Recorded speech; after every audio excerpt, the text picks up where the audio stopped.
김 씨는 어린 두 아들을 키우기 위해 평생을 헌신하며 살아온 80대 어머니입니다.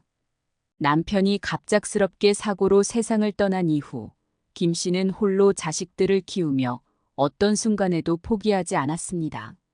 남편이 세상을 떠난 그날부터 김 씨의 삶은 이전과 완전히 달라졌습니다. 그녀의 하루는 언제나 새벽에 시작되었습니다. 동이 트기 전 어두운 골목을 지나며 새벽 시장에서 생선과 채소를 팔았고 이후에는 공사장 식당에서 아르바이트를 하며 생계를 이어갔습니다. 주말이 없는 나날의 연속이었고 온종일 물에 손을 담그고 무거운 박스를 나르느라 손은 갈라지고 온몸은 항상 피곤에 절어 있었습니다. 그러나 김 씨는 한 번도 힘들다는 말을 입 밖으로 꺼낸 적이 없습니다. 왜냐하면 그 모든 것이 아들들을 위해서라고 생각했기 때문입니다. 어느 날은 둘째 아들이 새학기 준비를 하며 학원비가 필요하다고 말했을 때 김 씨는 한참 동안 고민하다 자신이 아끼던 금반지를 팔아 그 돈을 마련해 주었습니다. 금반지는 그녀가 결혼할 때 남편이 사준 유일한 결혼 예물로 남편의 사랑과 기억이 깃든 것이었습니다. 하지만 아들의 밝은 미소를 보기 위해서라면 그 어떤 것도 포기할 수 있었던 김 씨는 그 금반지를 주저없이 내놓았습니다. 그렇게 온갖 고생을 마다하지 않고 자식들을 위해 희생하며 김 씨는 두 아들을 대학까지 보내며 그들의 성공을 위해 최선을 다했습니다. 김 씨의 노력 덕분에 두 아들은 모두 안정적인 직장을 얻었고 결혼하여 각각 가정을 꾸리게 되었습니다. 큰아들은 공무원으로 작은아들은 중소기업의 대리로 근무하며 자리를 잡았고 김 씨는 이제야 비로소 마음의 짐을 조금이나마 내려놓을 수 있었습니다. 하지만 김 씨는 두 아들이 결혼한 이후부터 미묘한 외로움을 느끼기 시작했습니다. 자식들이 가정을 꾸리고 독립한 뒤 찾아오는 횟수는 점점 줄어들었고 이전에 자주 들려오던 안부 전화도 뜸해졌습니다. 김 씨는 혹시나 자식들이 서운해하지 않을까 싶어 명절 때마다 손수 음식을 준비해 두 아들의 집을 찾아가기도 했지만 큰아들의 며느리가 어머니 굳이 이렇게까지 안 하셔도 되는데요. 라며 애써 웃으며 부담스러워하는 모습을 보고 그 뒤로는 자주 찾는 것도 조심하게 되었습니다. 이런 상황 속에서도 김 씨는 자식들이 여전히 자신을 생각해주고 자신이 어려워지면 언제든지 도움을 줄 것이라고 굳게 믿고 있었습니다. 두 아들 역시 김 씨에게 어머니, 저희가 어머니 노후를 책임질 테니 걱정하지 마세요. 라는 말을 여러 차례 했습니다. 그 말 한마디에 김 씨는 안도감을 느끼며 모든 것을 자식들에게 맡길 준비를 했습니다. 어쩌면 김 씨가 기대한 것은 금전적인 도움이나 물질적인 지원이 아닌 자식들의 따뜻한 관심과 마음이었을지도 모릅니다.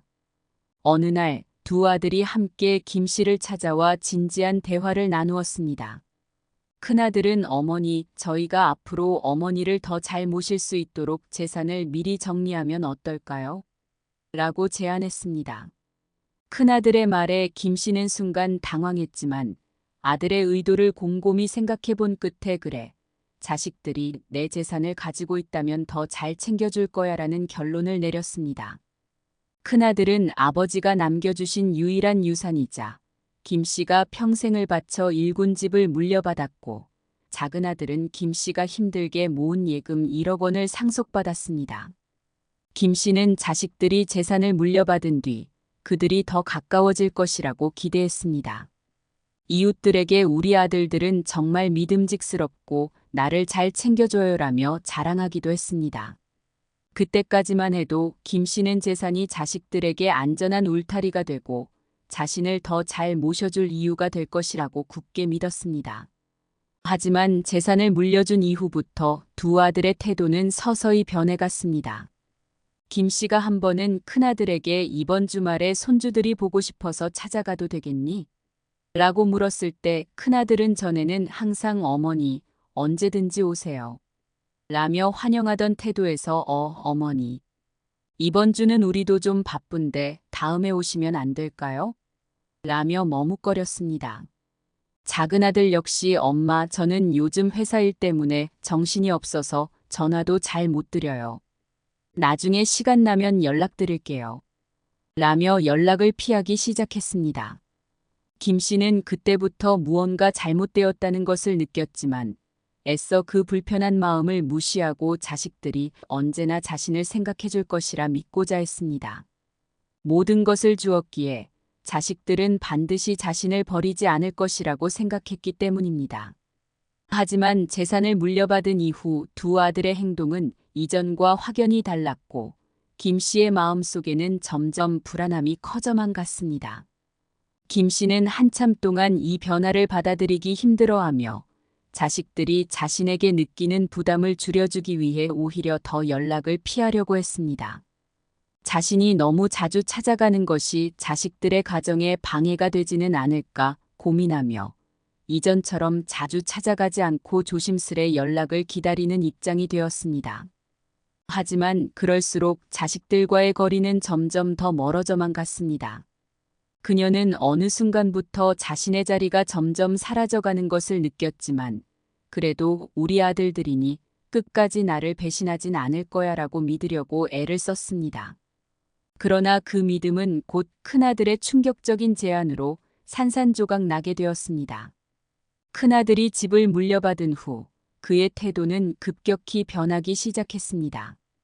김 씨는 재산을 물려주었을 때만 해도 큰아들이 가족과 함께 자주 찾아와 점심을 같이 먹고 손주들과 즐거운 시간을 보낼 것이라 기대했습니다. 그러나 현실은 그녀의 예상과 달랐습니다. 큰아들은 김 씨에게 먼저 연락하지 않았고 김 씨가 전화를 걸면 언제나 바쁜 척하며 전화를 빨리 끊으려 했습니다.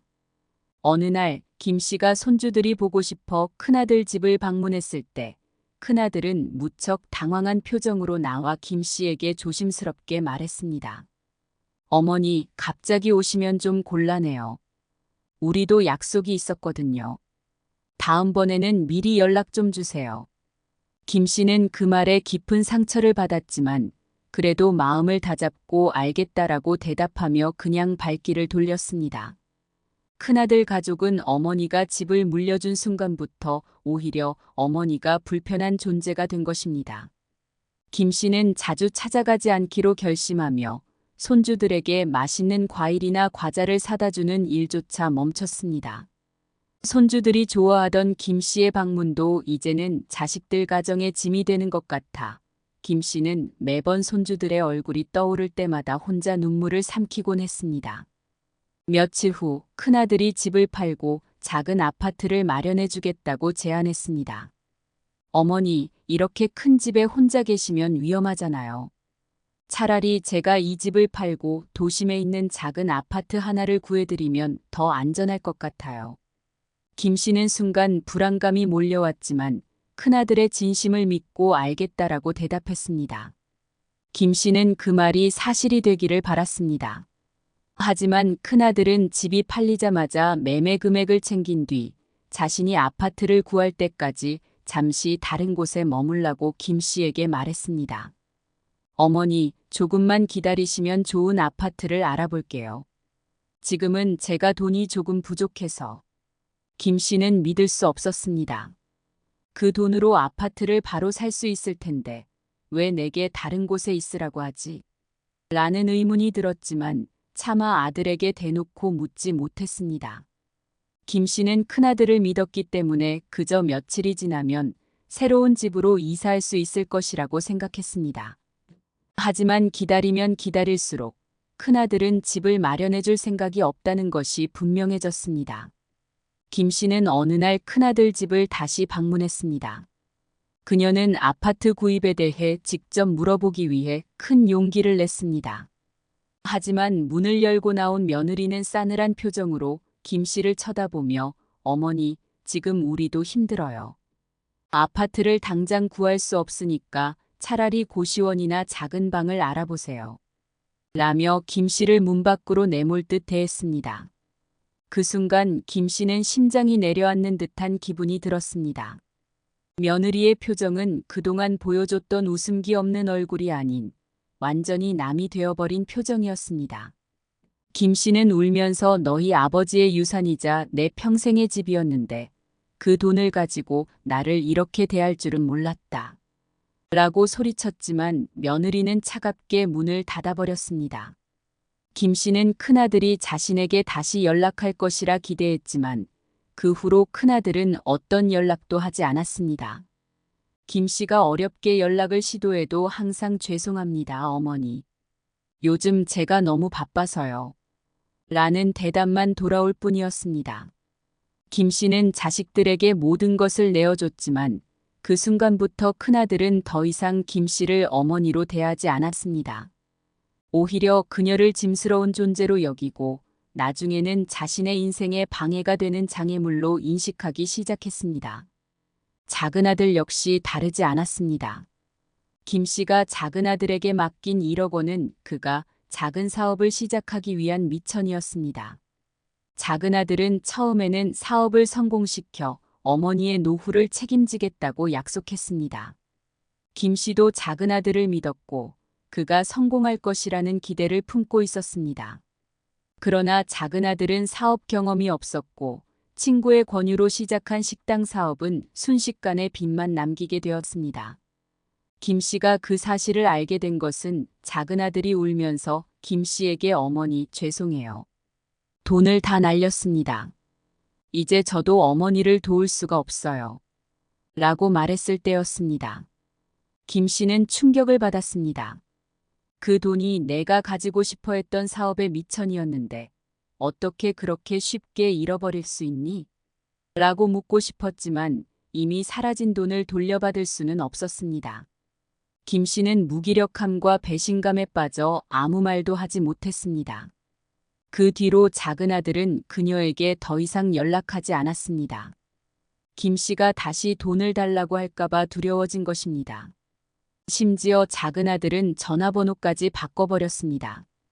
이 모든 사건이 일어난 후 김 씨는 결국 생활할 수 있는 기반을 모두 잃어버린 상태가 되었습니다. 갈 곳도 머물 곳도 심지어 믿을 자식마저 없어진 것입니다. 큰아들의 집을 찾아가서 너희들이 나에게 이렇게 할 줄은 몰랐다. 어쩌면 그렇게 비정할 수 있니? 라고 묻고 싶었지만 더 이상 찾아갈 용기도 그들에게 호소할 의지도 사라졌습니다. 김 씨는 자식들을 믿었던 자신을 자책했습니다. 내가 왜 그때 모든 걸 넘겨줬을까? 그저 조금이라도 남겨둬서 스스로를 지킬 수 있었더라면 이라는 후회가 가슴속에서 떠나지 않았습니다. 자식들에게 재산을 주면 더 잘 모셔줄 것이라는 순진한 믿음이 그녀의 삶을 송두리째 흔들어 버렸습니다. 결국 김 씨는 자식들이 어머니, 제발 그 돈만 우리에게 주시면 어머니 노후는 저희가 책임질게요. 라고 말할 때마다 자신이 느꼈던 작은 의심을 무시한 대가를 치르게 된 것입니다. 그녀는 더 이상 자식들을 믿을 수 없게 되었고 자식들이 자신을 다시 받아줄 것이라는 희망조차 버리게 되었습니다. 김 씨는 남은 삶에서 부모와 자식 간의 믿음이 어떻게 산산조각 날 수 있는가를 뼈저리게 체험하게 된 것입니다. 자식들에게 철저히 외면당한 김 씨는 더 이상 머물 곳이 없었습니다. 믿었던 자식들이 냉정하게 등을 돌린 이후 김 씨에게 남은 것은 작은 짐꾸러미와 몇 벌의 옷뿐이었습니다. 그마저도 이사할 때 손주들을 보며 손수 만든 옷과 추억이 깃든 소품들이었지만 이제는 그 물건들조차 볼 때마다 더 큰 상처가 되었습니다. 김 씨는 며칠 동안 큰아들의 집 앞에서 갈등하며 혹시 아들이 문을 열고 나와 자신의 손을 붙잡고 어머니 죄송해요. 다시 집으로 모실게요. 라고 말해주기를 간절히 바랐습니다. 그러나 현실은 냉혹했습니다. 며칠째 큰아들의 집 앞에서 서성이던 김 씨를 발견한 이웃 주민들은 저 노인이 왜 저러고 있는 거야? 라며 수군거렸고 이윽고 큰아들은 이웃들의 시선을 의식해 어머니를 밖으로 내쫓아 버렸습니다. 어머니, 제발 더 이상 여기 오지 마세요. 저희도 체면이 있지 않습니까? 라며 화를 냈습니다. 김 씨는 그 말을 들었을 때 가슴속에서 무언가가 무너지는 것을 느꼈습니다. 자식을 믿었던 것이 이렇게 큰 잘못이었는지 깨달았지만 이미 모든 것을 내어준 상태에서 돌이킬 수 없다는 현실이 그녀를 절망에 빠뜨렸습니다. 김 씨는 더 이상 자식들에게 기댈 곳이 없다는 것을 확실히 느낀 후 사회복지센터의 도움을 받아 작은 고시원으로 이사하게 되었습니다. 그곳은 좁고 답답한 공간이었지만 더 이상 그녀에게는 선택지가 없었습니다. 고시원의 복도는 음산했고 옆방에서 들려오는 낯선 이들의 목소리는 김 씨의 외로움을 더욱 크게 만들었습니다. 김 씨는 자신이 여기에 머물고 있다는 사실조차 자식들이 모를 것이라는 생각에 깊은 슬픔에 잠겼습니다. 방에 홀로 앉아 손주들이 떠오를 때마다 눈물이 주르륵 흘렀습니다. 내가 너희들 돌볼 때는 너희가 나의 전부였는데 이제는 너희에게 나는 아무 의미도 없구나. 라는 생각이 김 씨의 마음을 찔렀습니다. 김 씨는 처음 고시원에 들어갔을 때부터 그곳이 자신에게 어울리지 않는 곳이라고 느꼈습니다. 매일같이 혼자 밥을 먹고 가끔 복도에서 마주치는 낯선 사람들이 던지는 무심한 인사조차 그녀에게는 낯설고 무섭게 느껴졌습니다. 사람들과 대화를 나눌 때도 그들은 김 씨가 여기에 왜 살고 있는지 이해하지 못했고 그녀의 상황에 대한 공감도 없었습니다. 김 씨가 내 아들들이 다 잘 되면 나도 다시 아파트에 들어갈 거야. 라고 말하면 그들은 또 자식 이야기인가라며 고개를 돌리곤 했습니다. 김 씨는 그럴 때마다 자신의 인생이 얼마나 초라해졌는지 체감했습니다. 한편 고시원에 머물면서 김 씨는 끊임없이 자식들에게 연락을 시도했습니다. 큰아들에게 문자를 보내 아들아, 혹시 이번 주말에 잠시 시간 있니? 손주들이 너무 보고 싶구나. 라고 남기고 작은아들에게는 사업은 좀 괜찮아졌니? 엄마는 그냥 내가 잘 되길 바란다. 라며 안부를 물었습니다. 그러나 두 아들 모두 응답하지 않았고 연락은 점점 더 끊어져 갔습니다. 김 씨의 전화는 언제나 부재중 상태였고 메시지에 답변이 돌아오는 일은 없었습니다. 심지어 한 번은 김 씨가 큰아들 집 근처를 지나며 용기를 내어 벨을 눌렀지만 그때마다 며느리가 나오며 어머니, 우리 애들은 이제 어머니가 누군지 기억도 못할 거예요. 제발 찾아오지 마세요. 라고 단호하게 말했습니다. 김 씨는 그 말을 듣고 집으로 돌아오는 길에 길가에 앉아 한참을 울었습니다. 자식들이 자신의 전부였던 김 씨에게 이제 자식들은 단지 남보다 못한 존재가 되어버린 것입니다. 김 씨는 더 이상 자식들에 대한 기대를 접고 그저 조용히 살아가기로 결심했습니다. 고시원 방 안에 홀로 앉아있던 어느 날, 김 씨는 자신이 쥐고 있던 작은 봉투를 바라보았습니다. 그것은 그녀의 마지막 남은 유산, 즉 50만 원이 들어있는 비상금 봉투였습니다. 혹시라도 내가 길에 나앉게 되면 이 돈으로 한 달 정도는 버틸 수 있을 거야라고 생각하며 그 돈을 지켜왔지만 이제는 그 돈마저도 허무하게 느껴졌습니다. 김 씨는 그 돈을 들고 근처 슈퍼에 가서 간단한 반찬과 쌀을 샀습니다. 고시원 방으로 돌아와 조그마한 밥상을 차리고 그래도 내 손주들이 좋아하던 반찬이니까 내가 먹어야지. 라고 생각하며 밥을 한 숟가락 떠먹었습니다. 그러나 밥맛은 아무 맛도 느껴지지 않았고 입안에 밥을 넣는 순간 다시 눈물이 흘러내렸습니다. 그녀는 숟가락을 내려놓고 머리를 숙이며 내가 왜 이렇게 되었을까라며 중얼거렸습니다. 자신이 자식들을 위해 모든 것을 바쳤던 그 순간들이 주마등처럼 스쳐 지나갔습니다. 그날 밤 김 씨는 어쩐지 자신의 삶이 끝나가고 있다는 예감이 들었습니다. 그녀는 고시원의 작은 방에 홀로 누워 손주들의 얼굴을 떠올리며 조용히 잠에 들었습니다. 그리고 다음 날 김 씨는 고시원 관리인에 의해 싸늘한 시신으로 발견되었습니다. 그녀의 방에는 아무런 물건도 남지 않았고 단지 손주들에게 전해주려고 남겨둔 과자 봉지가 테이블 위에 올려져 있었습니다. 김 씨가 사망했다는 소식이 전해진 후 사회복지사와 경찰은 가족들에게 연락을 시도했습니다. 그러나 큰아들은 어머니가 갑자기 그렇게 될 줄 몰랐습니다. 장례는 다른 가족들과 상의해 보겠습니다. 라고 말만 하고 더 이상 연락을 받지 않았습니다. 작은 아들 역시 저도 바빠서 장례는 못 챙기겠어요. 죄송합니다. 라며 전화를 끊었습니다. 김 씨의 장례는 고시원 관계자들과 지역 주민들의 도움으로 소박하게 치러졌습니다.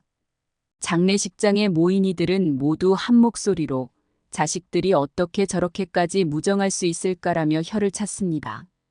그녀가 생전 내어준 모든 사랑과 희생은 결국 아무런 보답도 받지 못한 채 쓸쓸히 사라졌습니다. 김 씨의 이야기는 부모가 자식에게 모든 것을 주기 전에 반드시 스스로를 보호할 수 있는 최소한의 방책을 남겨야 한다는 중요한 교훈을 남겼습니다. 노후에 자신을 지키기 위해서라도 부모는 자신이 지킬 수 있는 재산을 절대로 포기해서는 안 된다는 점을 김 씨의 비극적인 마지막이 여실히 보여주었습니다. 이 이야기는 단순히 한 사람의 비극적인 일생을 다룬 것이 아닙니다. 우리 모두가 한 번쯤 깊이 생각해봐야 할 문제를 던져주고 있습니다. 부모와 자식 간의 사랑은 무조건적인 헌신과 희생으로만 유지될 수 있는 것이 아닙니다. 김 씨 어머니는 두 아들에게 모든 것을 내어줌으로써 그들이 자신을 더 소중하게 여길 것이라고 믿었지만 결과적으로 자신의 인생을 스스로 지킬 마지막 수단마저 잃어버리게 되었습니다. 오늘 이 이야기를 통해 시청자 여러분께서도 가족 간의 믿음과 신뢰가 결코 금전적 가치나 물질적인 것으로 증명될 수 없는 것임을 다시 한번 생각해 보셨으면 좋겠습니다. 자녀를 사랑하는 부모의 마음도 중요하지만 자신을 지킬 최소한의 울타리를 남겨둔 채 자녀와의 관계를 재정립할 필요가 있습니다. 노후는 결코 자녀에게만 의지하는 것이 아닌 스스로의 삶을 지킬 수 있는 준비와 방패가 있어야 하는 시기입니다. 이 영상을 보시는 많은 부모님들 혹은 자녀분들께서도 이 점을 유념하셔서 더 행복하고 안전한 가족관계를 만들어 가셨으면 합니다. 끝까지 시청해 주셔서 진심으로 감사드리며 이 영상을 통해 작은 깨달음을 얻으셨기를 바랍니다. 이번 영상이 여러분에게 조금이나마 생각할 거리와 따뜻한 위로가 되었다면 좋아요와 구독 부탁드립니다. 또한 이와 관련된 여러분의 의견이나 경험이 있으시다면 댓글로 나눠주시면 감사하겠습니다. 앞으로도 저희 채널은 여러분께 삶의 지혜와 위로를 전해드리는 콘텐츠를 계속해서 제공해드리겠습니다. 그럼 다음 영상에서 더 좋은 이야기로 찾아뵙겠습니다. 항상 건강하시고 행복한 하루 보내세요. 감사합니다.